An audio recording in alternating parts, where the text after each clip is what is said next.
అలాంటిది పుణ్యక్షేత్రం శ్రీశైలంలో ఓ కొండ చిలువ స్థానికులను భయపెట్టింది. బస్టాండ్ దగ్గర ఓ హోటల్లో ప్రత్యక్షమైన 10 అడుగుల కొండ చిలువను చూసి భక్తులు భయంతో పరుగులు తీశారు. అయితే అక్కడే ఉన్న కొందరు యువకులు దానిని బంధించి అటవీ అధికారులకు అప్పగించారు. దీంతో భక్తులు ఊపిరి పీల్చుకున్నారు.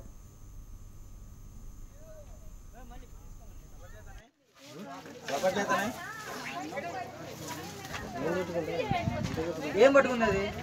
ఫోన్ కాల్లే వీడియో కాల్లే తప్పలే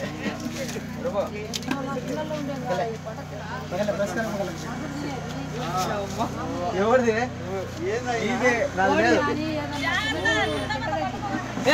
సంచండి రా వేసుకుంటుందా? సంచి అండి ఈ సంచి ఏం పని చేస్తుంది? ఇది గోడ సంచి కావాలా? దిలేసానా కిషన్ భాయ్ ఇది ఫోన్ వస్తుంది.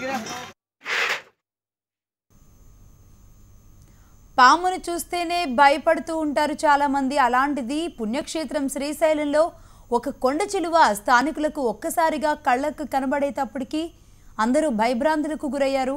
బస్టాండ్ దగ్గరలోని ఓ హోటల్లో ఈ కొండ చిలువ ప్రత్యక్షమైంది. దాదాపుగా 10 అడుగుల పొడవున్న ఈ కొండ చిలువను చూసి భక్తులు భయంతో పరుగులు తీశారు. అయితే అక్కడే ఉన్న కొంతమంది యువకులు ధైర్యంగా దానిని బంధించి అటవీ అధికారులకు అప్పగించారు. చూస్తున్నాం విజువల్స్లో. దాన్ని వాళ్ళు పట్టుకోవడమే కాదు, దాన్ని ఒక గోనె సంచిలో కూడా బంధించారు. ఆ 3 యువకులు చాలా ధైర్యంగా ఆ కొండ చిలువను పట్టుకుని అటవీ శాఖ అధికారులకు అప్పగించారు. దీంతో వారు చేసిన సాహసంతో ఇటు భక్తులు ఊపిరి పీల్చుకున్నారు.